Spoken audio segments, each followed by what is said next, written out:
Hello and welcome. We're so excited that you're joining us today for our Sustainable Remediation Forum webinar. I'm Betsy Collins. I'm the Vice President of SURF, and I'm really pleased today that we're going to be hearing a case study about transitioning from active to passive remediation by refining the CSM using everybody's favorite existing data.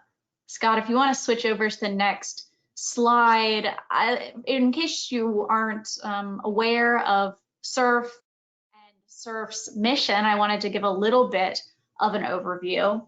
Overall, our mission is to maximize the environmental, social, and economic benefits of remediation or of any work that we're doing. And we do that by advancing the science and application of sustainable remediation, developing best practices, and exchanging professional knowledge and providing education and outreach. And so really that's why we're here today, is we want to exchange professional knowledge, continue the dialogue, and have really interesting conversations.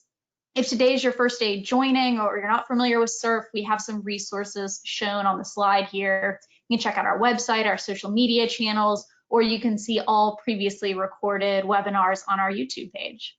But y'all are not here to hear me talk about SURF, you're here to hear about this case study. So if you want to switch over to your intro slide, I'm really pleased to introduce our speakers today. We actually have 3 folks lined up for you to hear from. Our main presenter is Scott Stromberg with Orion Environmental. He's a senior project geologist, sits in the Bay Area, and he went to the University of California at Berkeley, and there he is. Next up, Kyle Waldron will be speaking. Kyle is a project manager with Marathon Petroleum. He's also a fierce advocate for sustainable remediation, and he's an at-large board member for SURF. And also during our Q&A, we're gonna have Mike Purchase, also with Orion Environmental. He's a principal engineer, and so we'll see some more of him. There he is. We'll see some more of him at the end of our conversation today. So without further ado, let's jump right in. So I'm not Scott or Kyle, who's leading us off.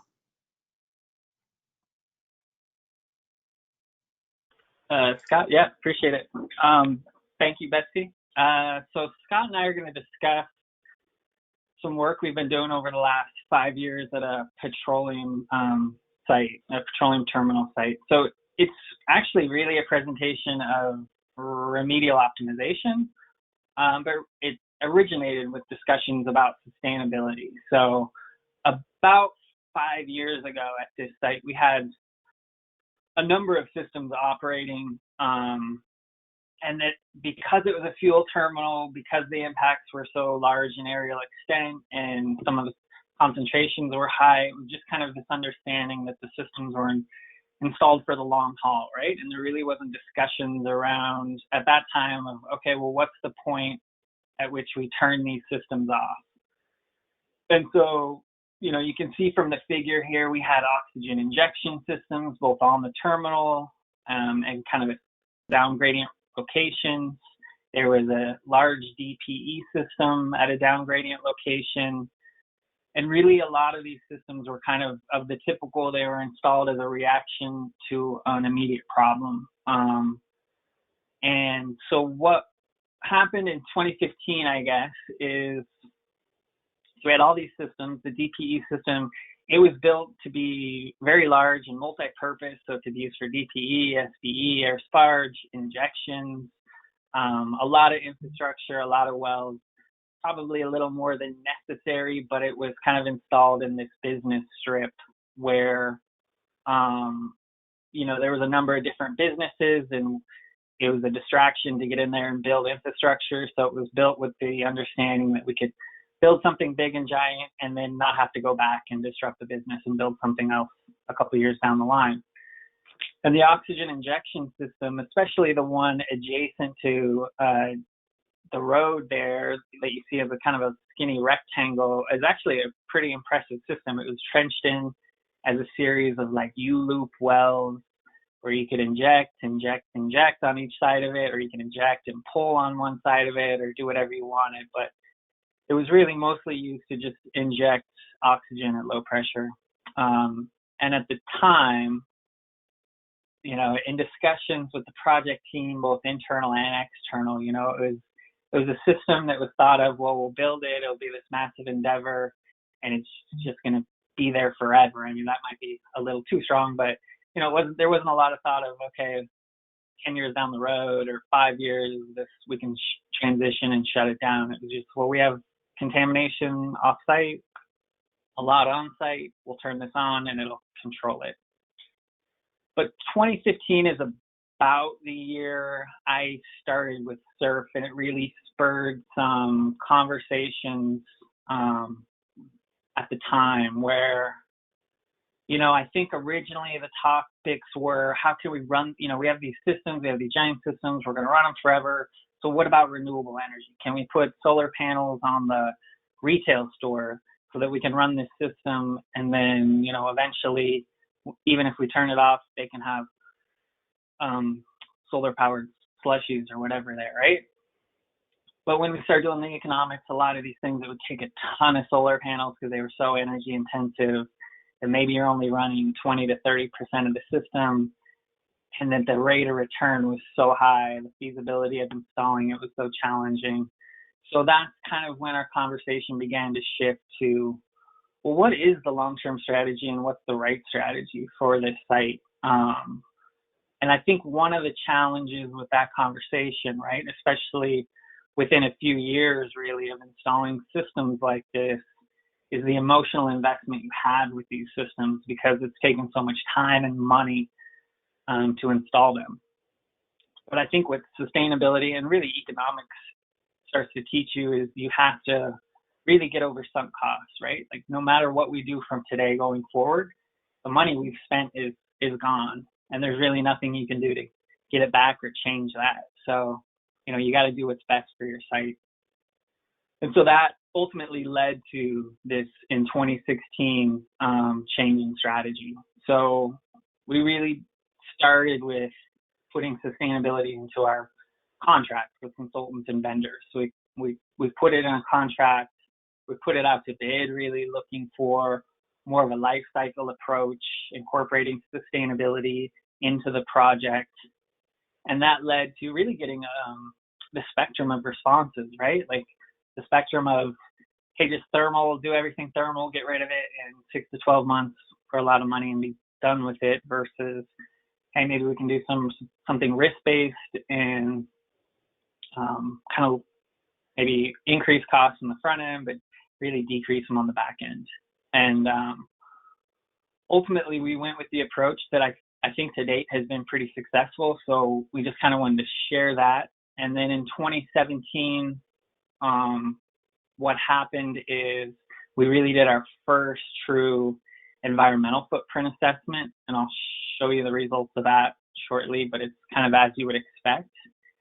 And then by 2018, you know, I guess throughout those couple of years of changes and incorporating sustainability, we hadn't really been, we've been doing it behind the scenes, but we hadn't really been sharing what we've been doing with the agency. But by 2018, you know, we were mentioning it in face-to-face meetings, and they got really interested in it. And so it even became to the fact where they asked for some of our footprint analysis and some of the things we had done in order to share that info up the ladder with their own management.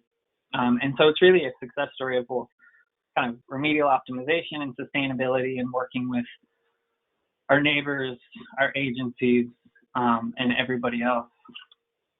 Let me see. Scott, you might have to advance it for me. Thanks. And so this is really the snapshot of our first assessment in 2017. And it's really as you'd expect, right? It's that DPE system has this really high footprint. And so that kind of drove our initial focus of what we want to do by looking at, okay, let's start with this DPE system. It's at an off-site location, it's downgradient. Do we really need this massive footprint? And that kind of started driving some of our thought process. So I'll let Scott take over from here and kind of go through the process of what we did. And in a short presentation like this, it looks very linear of like, well, we did this and it resulted in this and it resulted in this. But there were a lot of discussions behind the scenes, like I told you with, well, what about solar panels? Or you come up with these, I come up with these things you hear on other discussions, right? Like, let's use this technology or this technology. And it ultimately didn't lead to that, but at least it kind of furthered the discussion. So with that, Scott, I'll let you take over and go through the process of what we did. Sounds good. Whoops. Okay, so I'm going to start by going through some of just the kind of basic site background information, and then, yeah, like Kyle mentioned, get into the specifics on each of those remediation systems. So again, this is just the aerial extent of the plume. This is benzene in the shallow water bearing zone. And it really makes most sense to look at this in cross section. So we're going to look at this transect running through basically the above ground storage tank source area.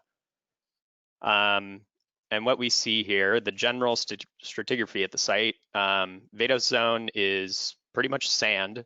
The yellow color is sand, green is kind of more finer grained silts, and then clay. So the shallow water bearing zone, groundwater fluctuates, but as you get into the deeper part of that interval, you hit those finer grained silts. Then there's a clay layer and then a deep zone. The red contour shown here is historical PID readings during drilling. You can see that the majority of impacts are located in that finer grain silt in the deeper part of the shallow water bearing zone. So in terms of historical groundwater fluctuations, the historical low is about 30 feet below grade, historical high about 20 feet. So not a super significant fluctuation in total, and seasonally in a given year, that might be more like closer to 5 feet. But that fluctuation is occurring right at that interface between the coarser grain sand and the deeper silt, which has more of the higher contamination. So one of the most important things to talk about with the agency early on was how those water level changes correlate to contaminant responses. So we see on this hydrograph for one of the just monitoring wells at the site, this is showing benzene over time. And with those fluctuations in groundwater, we see really significant fluctuations in contaminant concentration, orders of magnitude from sampling event to sampling event. So here's just an example. During a low groundwater level period, there's a high benzene concentration. A couple sampling events later, groundwater levels increase and benzene concentrations really drop off. That's during a period when that overlying sand zone is saturated and concentrations are very low. Why this was really important to emphasize to the agency, especially early on in this process, was we wanted to get away from them looking at concentrations just relative to a previous event, especially as we were looking ahead to starting to get into maybe periods like shutting down a system and then doing rebound monitoring. So for example, an event like this, if you had a system shut off and then what appears to be a very significant increase, that's not actually an increase because it's not relevant to compare these 2 points. I want to compare it to a previous low water level period. And at this particular well, we can see those peaks are decreasing over time.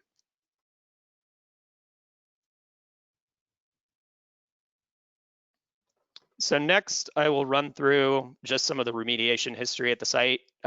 So early on, starting in the 90s up through the 2000s, remediation was focused on site on the terminal property, and there was an on-site air sparge and SBE system.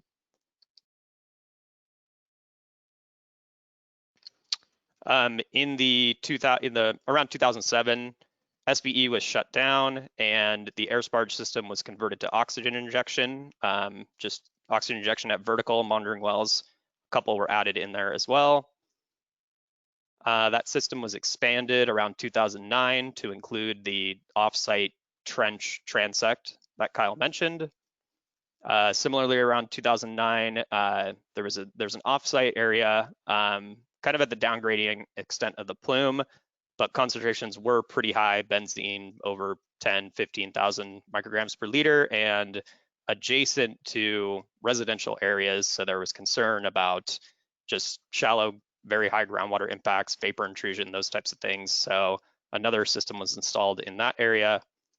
And then there's also the DPE system, which started operation in 2011. So as Kyle mentioned, our initial sustainability evaluations showed that the DPE system was by far the biggest piece of the pie in terms of just environmental impacts to run the system. So that was our initial focus for starting to look at these systems. So here's a hydrograph for a monitoring well that's right in the former UST source area. The red line is showing when the DPE system was started up, and we can see black again showing benzene concentrations over time. They do fluctuate with groundwater levels, but a clear decreasing trend. So that system was effective. As around the period 2016, this kind of transitional period that Kyle mentioned, in some of our initial meetings with the agency, we essentially pitched to them and had some of these initial discussions about the future of these systems. And although we told them basically we want to do some additional data collection types of things and come up with a better long-term strategy, we didn't exactly we didn't walk into that initial meeting with those plans in place. But some kind of site-specific things happened that played a role in this whole process. And one of those was the end of 2016, winter of 2016, 2017, was shaping up to be a very wet winter. So water levels were increasing. That overlying sand zone was saturated. The system was unable to keep up and get sufficient drawdown for SVE to be effective. So we were essentially running a very expensive groundwater treatment system. So we went to the agency and asked them if we could modify the DPE system operating schedule to shut down during the winter and only operate during summer low water level periods. So they agreed with that. So we shut the system down end of 2016. Water levels continued to increase, turned out to be reached like a 10-year high. And then as we were getting into summer, water levels started dropping. We were getting ready to turn the system back on. We had like some set depth where groundwater gets below a certain level, we'll kick the system back on. Just before we reached that point, we had continued quarterly sampling during this time. And as water levels were decreasing and we would expect to see concentrations increase, we did another round of sampling and did not see that. So we went back to the agency, quickly showed them what we were seeing and requested to maintain shutdown just for like a continued temporary shutdown period just to see what would happen. They agreed with that. So we left the system off, went through another couple seasonal cycles with low and high water levels. We did see a couple slight increases in concentration, but overall, that trend of decreasing peaks during low water level periods continued. So this was all natural attenuation, no post-remedial rebound. And they ultimately in 2019 approved permanent system shutdown, and that system has been totally decommissioned and removed at this point. So the key point here, this analysis was pretty straightforward. We basically were just reporting to them and communicating with them what we were seeing. And so, yeah, again, the key point was just effective communication with the agency. We had kind of told them upfront what our plans were. We were transparent with them. They agreed just running a system just to run it was not really a necessary long-term strategy. And so we were able to make these quick decisions at really important points to in particular, continue that temporary shutdown and observe these continued decreases. So next up, we'll look at oxygen injection on site on the fuel terminal. So here's a hydrograph for a monitoring well within the treatment ROI of the system. Pretty straightforward. This is the period where the system was operating. We were seeing good decreases. oxygen injection was effective. However, we look at a hydrograph for a well outside the treatment area. It's closer to the ASTs, closer to the source area, so magnitude of concentration was higher, but still during this process, we were seeing significant decrease in concentrations by natural attenuation. The primary issue at the time then was whether or not to shut this system down, because concentrations outside of the areas where oxygen injection was operating, concentrations magnitude-wise were still relatively high, and there was a potential pending land use change for this property. The city had a plan in place to redevelop these industrial areas and turn it into residential and commercial developments. So our main question to answer then was, we were seeing concentrations decrease over time, and we're confident they would meet risk-based cleanup goals at some point in the future. We weren't sure when that would be, and if there was a land use change in the short term, whether those remaining high impacts in groundwater would pose risks such as vapor intrusion. So that was a data gap that we needed to address. For the sake of just time in this presentation, I'm not going to go into too much detail, but we did collect soil vapor data. That's the one thing that kind of goes against the title of the presentation, but overall a pretty minimal amount of work to collect that data, and turned out concentrations were non-detect, below residential risk levels. And so that gave us and the agency more certainty that M&A was a feasible strategy for groundwater remediation, and they approved shutting down the injection wells on the terminal property. So next up, we'll look at oxygen injection in the offsite areas. So the transect that was installed downgradient of the source area was basically installed under an assumption that there was ongoing contaminant flux from source area to offsite areas, traveling through that barrier and being cleaned up. And then similarly, the oxygen injection system that was installed in this offsite vacant lot, concentrations decreased rapidly after starting up oxygen injection, but it remained on because there was also uncertainty whether contaminant mass was still migrating through that area and could potentially spread the plume further into those residential areas.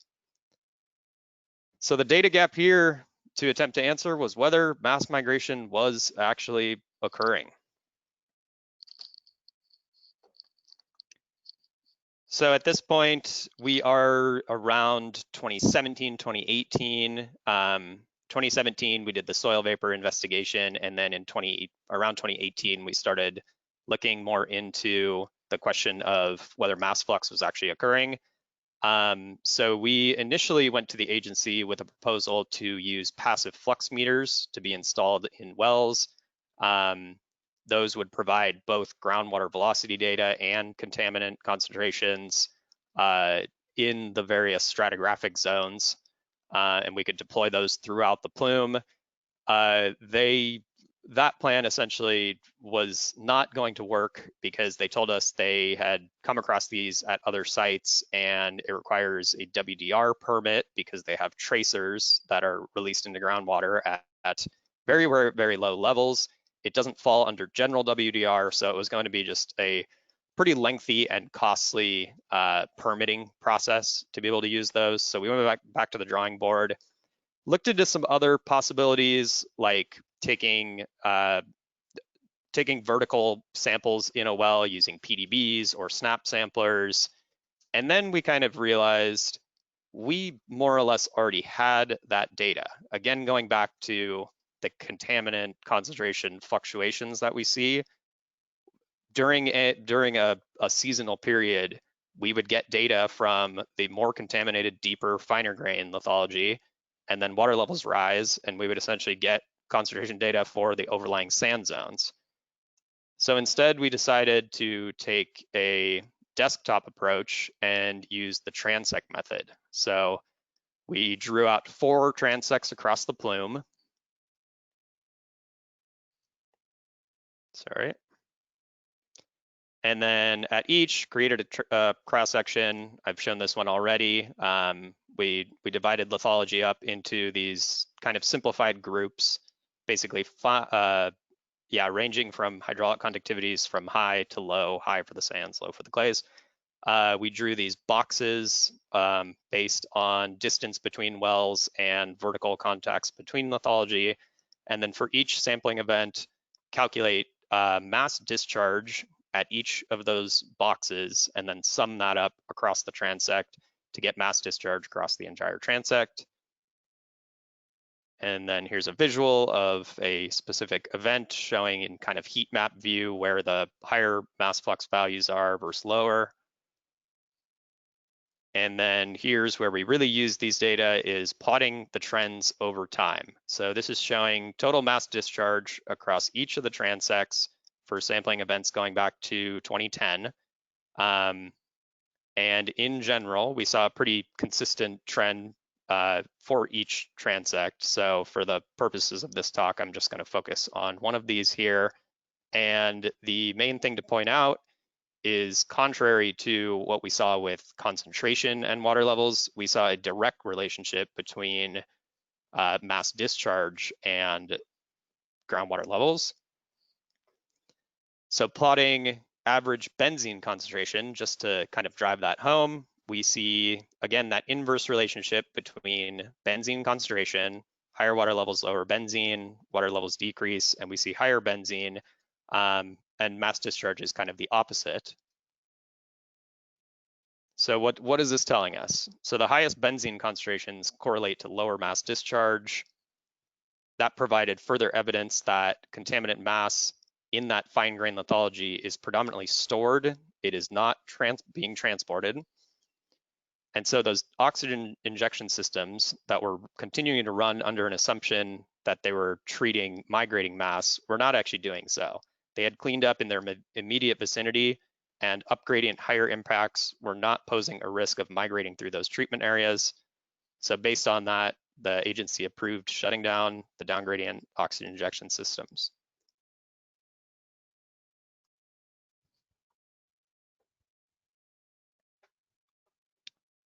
So taking a step back, sort of kind of midway through the process here, we'll just use an example sustainability metric, greenhouse gases, and take a look at the progress that was made by this point. So in 2016, we were doing groundwater monitoring, running the DPE system, and running the on and off-site oxygen injection systems. 2017, the DPE system was shut down. We did do that soil vapor survey, so that's accounted for in there. But we already see a 2 order of magnitude reduction in greenhouse gas emissions. By 2018, the on-site oxygen injection system was shut off. There's a slight decrease there, but it's not totally visible on this scale. And then by 2019, the off-site oxygen injection system was shut off, so just groundwater sampling. So at this point, we had reached a phase where we had shut down all of our active systems. They were still in post-remedial monitoring, but we were looking ahead to how do we want to just monitor this plume effectively going forward. On our end, just looking at the well network, it seemed overly expansive, a lot of redundant wells right next to each other with similar concentrations. There had been wells installed well outside the plume that just were not needed going forward. So we set out to evaluate the well network and ideally optimize it. So to do so, we worked with EarthCon consultants and performed a Ricker plume stability analysis. So here's example results for TPHG. The Ricker method basically takes all existing historical groundwater monitoring data and using his software plots it to calculate over time these various metrics: total plume area, plume average concentration, and total plume mass. And then the results we saw, this is often the case at petroleum sites, plume area over this evaluation period decreased by about 10%. So fairly stable in lateral extent, but concentration and mass decreased by over 90%. So this data just gave further support that the plume was decreasing over time, but more importantly, we used this as baseline trend data for the well network evaluation. So again, worked with EarthCon and did a Ricker well sufficiency analysis. And so the process for this is to take those metrics that were calculated during the original plume stability analysis, that's shown in blue here, and then you basically remove wells and remove all their historical data, recalculate a new plume stability analysis, and then statistically compare the trends that result.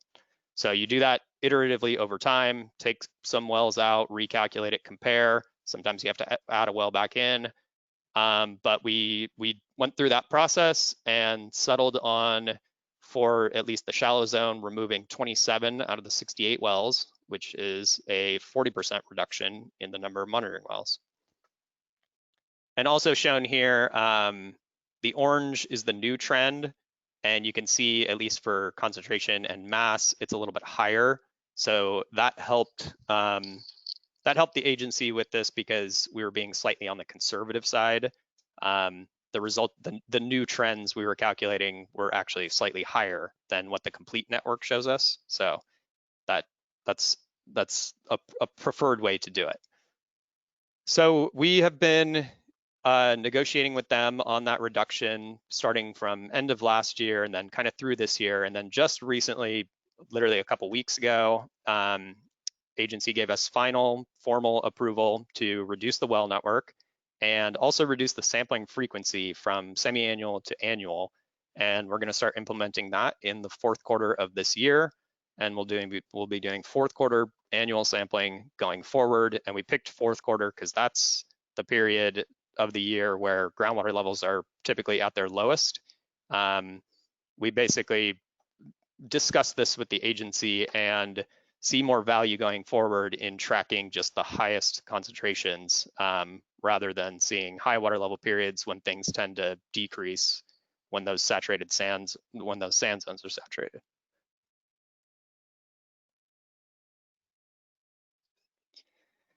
And then that basically gets us through all the different evaluations that we did. And so I'm gonna pass it back to Kyle and we'll go through the complete sustainability evaluation results. Looks good, thanks. Yeah, so at this point we kind of reevaluated our footprint analysis. So as a follow-up, we had this greenhouse gas emissions we were using kind of as our primary metric. And so you can see these just, I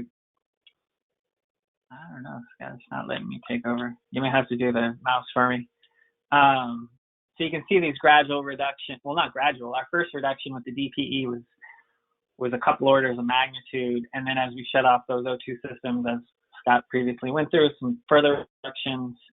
And then again, once we got the offsite O2 system off and we were just in groundwater monitoring, and then next year's projection based on the reduced network. And so fewer wells and fewer sampling events as we've gone from quarterly to some wells, semi-annually at most of the network to now just every well being annually. So we'll see another order of magnitude of reduction in that over starting next year. Next slide. And this kind of looks at, we use SiteWise to do this evaluation. So this gives you an overview that it's a similar thing with all the metrics, right? It's not all that surprising considering it's optimization. So you'd expect some reductions. I just think, looking at this on a log scale, you can really see it's not just some reductions, it's order of magnitude reductions. And so and this really speaks to the fact of, when you hear in other presentations talking about, well, can you just green the activities you're doing, right? Versus kind of stepping back holistically and optimizing or sustainably optimizing the entire strategy of what you're doing. And that's kind of really what led to a lot of these multiple order of magnitude reductions over the course of just 5 years. And I think with that, oh no, we got one more slide. I'll wrap it up with kind of the overall sustainability piece. So you see those reductions. site-wide also showed us that we're going to have a 97% reduction in worker injury risk. Obviously, that's mostly a result of just a lot fewer site visits for field technicians. But in practical terms, we also focused a lot on getting rid of wells near busy streets. So the road that cut the terminal in half is a very busy street with semi-trucks and no shoulder space, so it's high risk. So we really focused on, can we get rid of those wells, which we were able to. And then some of the wells near the railroad, also become a pain and a safety concern, a higher risk safety concern. So we focused on getting rid of as many of those as we could. And then ultimately, the economic aspect is, it's a reduction in cost, it's a reduction in regulatory oversight costs, and then indirectly, these businesses that were off-site, we worked pretty well with them, but there was an impact to their business, and they would let us know that. So it was nice to be able to get infrastructure out of their way, not have to continually show up there quarterly or weekly even, and disrupt their business, so that they, we're not taking up their parking spaces. They can operate at full capacity. And then, the community impact, we had that large DPE system behind the convenience store that was also adjacent to residences and apartments. And although it was built and encompassed with concrete walls and everything, there was still a noise aspect to it. It was a loud system. We'd occasionally get some complaints. So it's nice to be able to alleviate those concerns by just getting rid of the system. And I think for the landowner who owned most of that kind of business strip area, we've worked well with her over the past few years to try to, as we pull things out, leave it better than we started with it, right? So we're pulling out the system, re-landscaping her yard where it was, or her back area. And then as we get the infrastructure out of the parking lots, we'll repave the whole parking lot better than it had been. And then ultimately, one of the lots that was empty, where we had that other off-site oxygen injection system, there's a new buyer of that site, and they have plans for business development. So it was really a priority of how much infrastructure can we get out of there so that they can use it for some sort of economic development, economic opportunity, and we won't be hindering that. So I think there was kind of positives on all aspects here. And then that really ties up our presentation today. So with that, I guess I'll turn it over to you, Chris. And I don't know if we have any questions, but we do appreciate everybody's time today. And hopefully there was some value in it. Yeah, thanks, Kyle. We are getting a few coming in. Hopefully we get some more. But the first one was asked was, can you help me understand the relationship / argument about high flux during the high water times equating to the source not moving? Effectively, it does tie back into putting it in context of actual concentrations that we're seeing at monitoring wells. So monitoring well concentrations do play a role, and we have wells located down gradient of those areas, and down gradient of those transects that we're showing that value of flux calculated, the quote unquote high values, were still not indicating mass transport. So essentially there's some higher level of calculated flux that we have not seen at the site that would indicate mass transport. And I think we could possibly go back farther into the past and try to determine what that was when there was evidence of the plume moving pre-remediation. But we didn't ever calculate what that value actually is that indicates transport. Yeah, I hope that answers the question. This is Mike jumping in, but I think it goes back to what is high. What is high? When you do mass flux, there's no set numbers. It's site specific. So yeah, we had to look to see where we saw the highest numbers or highest values, and then do trend analysis near those wells that were nearby. Okay.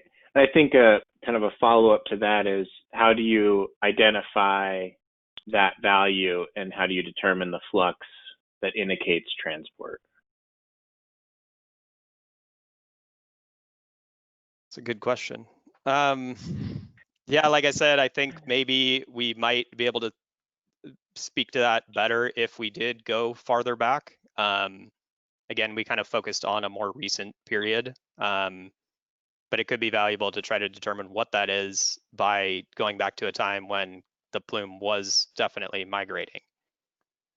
And I think there was literature values in those, right? And we were well below what literature value said was high flux. But going back to what Scott says, right? We were using it more as a rationale, as a relative metric to measure, to get away from looking at these point concentration increases and decreases based on fluctuating water table, and to just really show, hey, when water table is low, it's not going anywhere. Concentrations are high, but it's not going anywhere. When water table is high, yeah, there's a groundwater flux aspect, but the concentrations are also all below cleanup criteria, or mostly below. So it was just kind of this relative metric that allowed us to help tell a story of plume behavior. Okay. Another question, did you consider if there would be any impact on plume dynamics from proposed redevelopment works? So I guess I didn't really get into this in the intro, but a lot of the sustainability conversation was driven by that. There was conversations by the city of kind of taking over this area and redeveloping it as a mixed use residential business area. And so a lot of this risk-based approach was driven based on that, to consider the fact that, it could be relatively soon that it may be, used for residential use. So that was actually a lot of the driver behind kind of rethinking some of our systems and risk at the site. Okay. Looking back on the history of the project, could you have made some of these or even all of these changes potentially earlier?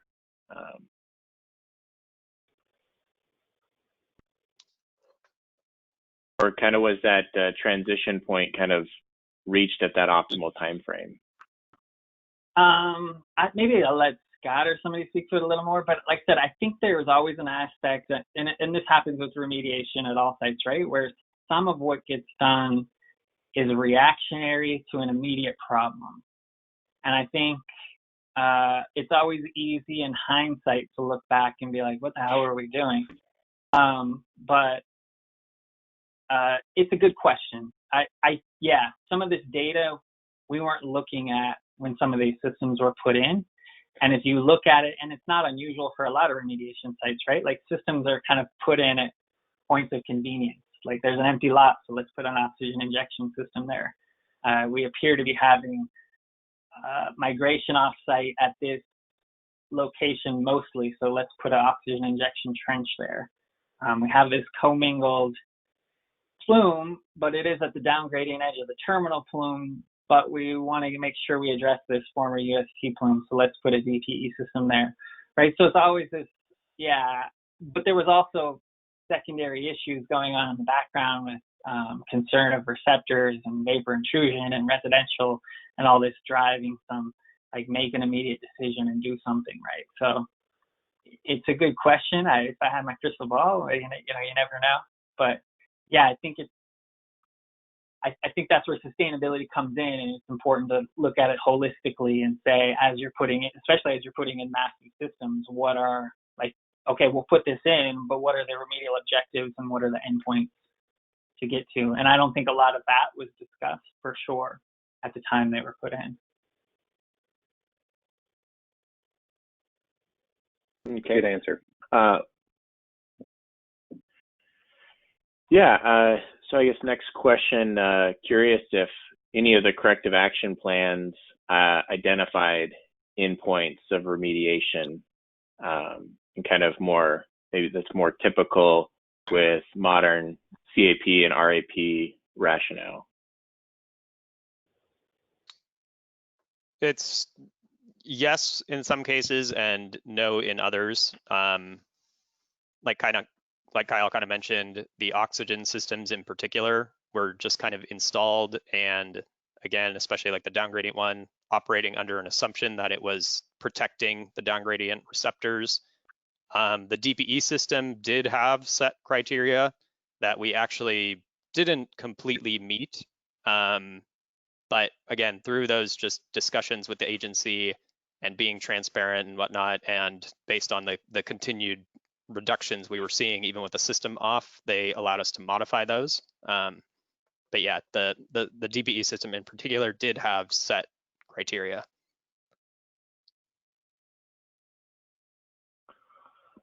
Okay, thanks.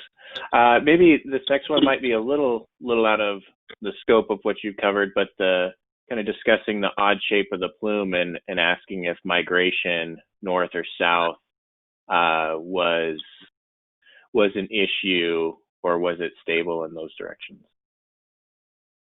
So yes, it is an odd-shaped plume, and a lot of that has to do with the terminals are built up on a levee.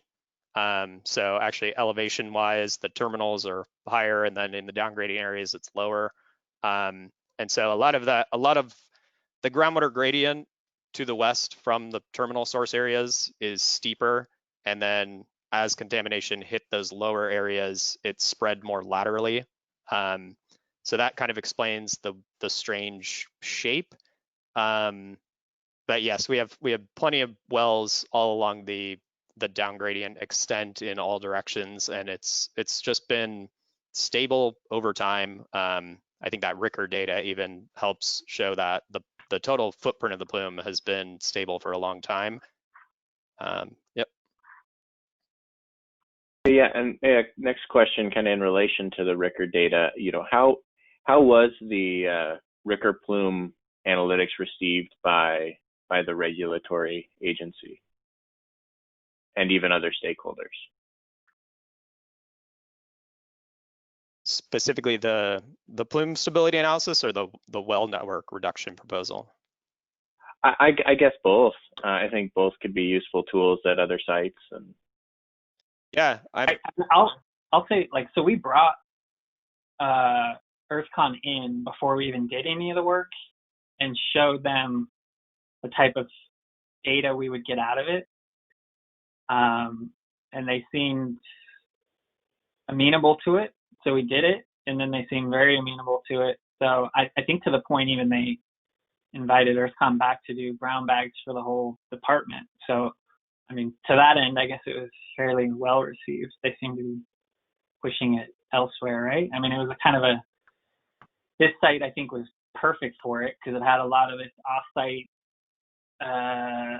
systems that relied on mass transport. But then when you looked at the data from a holistic perspective, it really showed, yes, that area of the plume remains the same, but concentrations and ultimately contaminant mass are decreasing with or without systems. So, yeah. And I think one thing to add, and that goes back to, the question even about would we have done a lot of this earlier? We were really fortunate, in the past 8 years, but really for this terminal site in the past 5 to 6 years, regulators in California are opening up to risk-based analysis. And in California, that's localized, but at least in the Sacramento area, our regulators were open to a risk-based analysis versus what we had been, the regulatory umbrella they had been working on before was, full cleanup, So getting to that sense really helped us move a lot of this forward. So we had very receptive, knowledgeable regulators willing to listen and wanted to understand what risk really meant. So I think that helped the conversation, and then having the responsible party Kyle there to bring in, EarthCon and invest in that stakeholder management really helped.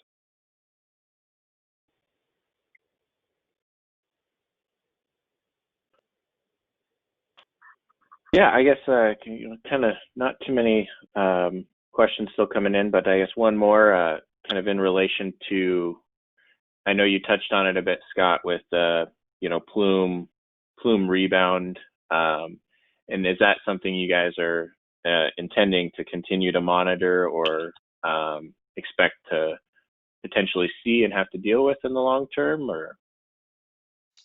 Yeah, so as I mentioned, the DBE system, we've had 3 or 4 years of rebound data, and so that system was fully approved to remove, and that has happened. We're still doing post-remedial rebound monitoring for the oxygen injection systems, particularly offsite. In the last couple of years, we haven't seen that, but the systems are still there, and there's still an understanding that if the agency wants us to turn them back on, it's a possibility, but so far we haven't seen that, and we'll keep monitoring for that going forward.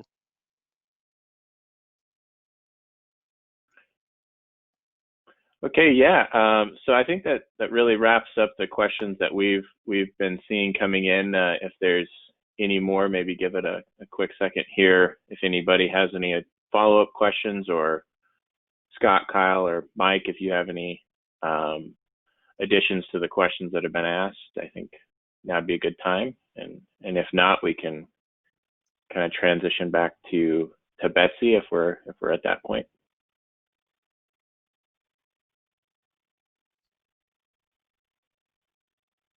Yeah, okay, so I guess we're a little ahead of schedule here, but we'll give it back over to Betsy. Thanks, Chris, and thank you so much, Scott and Kyle and Mike. That was another really great presentation, and we really appreciate it. I want to draw all of the attendees' attention to some resources that are available in your toolbar. I don't know how familiar you are with GoToWebinar, but there's 3 handouts that are available to today's attendees. One of them is a copy of today's presentation, and then another is a really nice, concise little case study on this case study. I think it's 2 or 3 pages, and it just highlights the great work that was discussed on today's webinar. So I encourage you to open those up and to download them so that you've got them for later. The rest of this information on the slide, if you're new to SURF, you can check out our website at sustainableremediation.org. We've hosted 6 or 8 of these webinars. They're all available to rewatch or to watch for the first time on our YouTube channel. Subscribe. We've got some upcoming webinars in September. Ben McAlexander from TriHydro will be speaking to the feasibility of GHG emission offsets for natural source zone depletion of petroleum hydrocarbons. That's sure to be another great presentation. We're taking October off because for the last couple of years, SURF and AEHS have had a great conference collaboration. AEHS is fully virtual this year, so if you've never been or haven't been able to travel there, this is a really good opportunity. SURF is going to be having 2 or 3 mini tracks. We have a member meeting. It's a great opportunity to meet more sustainability practitioners and hear more topics like this, and then we'll be back sometime after that, maybe in November or sometime in the 4th quarter. You'll actually, I'm lined up to speak for that on combined technologies at complex sites. And then we'll continue to host quarterly open board calls to just really talk about what is going on with SURF and what's new. If you want to go to our last slide, Scott, we would be remiss if we didn't thank our sponsors. We couldn't do any of the work that we're doing at SURF without the support of our sponsors. TriHydro, we thank you again for helping us with the GoToWebinar account and really enabling us to put these webinars on. And so thanks so much to our sponsors, and thanks to everyone. I hope you all have a great day, and we see you back here next month.